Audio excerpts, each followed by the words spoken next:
Timbog ang top 10 provincial most wanted person sa ikinasang operasyon sa Sitio Quito, Barangay Romidas, Buldon, Maguindanao del Norte nito lamang Oktubre taong kasalukuyan.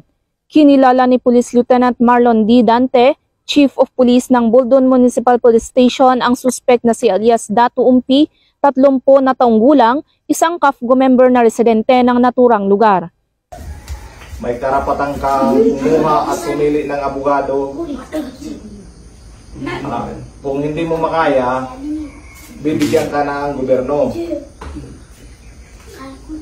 May karapatan ka din pumili ng doktor na Bandang alas 7 ng umaga ng ikasang operasyon ng mga otoridad ng Buldon MPS, katuwang ang Provincial Intelligence Unit Maguindanao del Norte PPO, Provincial Investigation and Detection Management Unit Maguindanao del Norte PPO, 3rd Maneuver Platoon, 1st Provincial Mobile Force Company na nagresulta sa pagkakaaresto sa suspect sa bisa ng warrant of arrest sa kasong paglabag sa Section 5 Article 2 o Sale, Trading, Administration, Dispensation, Delivery, Distribution, or Transportation of any dangerous drug ng Republic Act 9165 o Comprehensive Dangerous Drugs Act of 2002 na walang inirekomendang piyansa.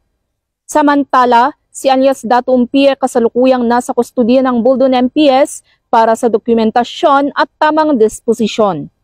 Patunay lamang ng pambansang pulisya katuwang ang iba't ibang ahensya ng gobyerno ay patuloy sa pagpapatupad ng kanilang sinumpaang tungkulin kontra kriminalidad na naaayon sa mga programa ni Pangulong Ferdinand R. Marcos Jr. na magkaroon ng maunlad na bansa para sa sambayanang Pilipino tungo sa isang bagong Pilipinas. Mula rito sa rehiyon ng Bangsamoro, ako ang inyong Police News Network Correspondent, Patrol Woman Leonora Gawang, alagad ng batas, tagataguyod ng Balitang Pulis.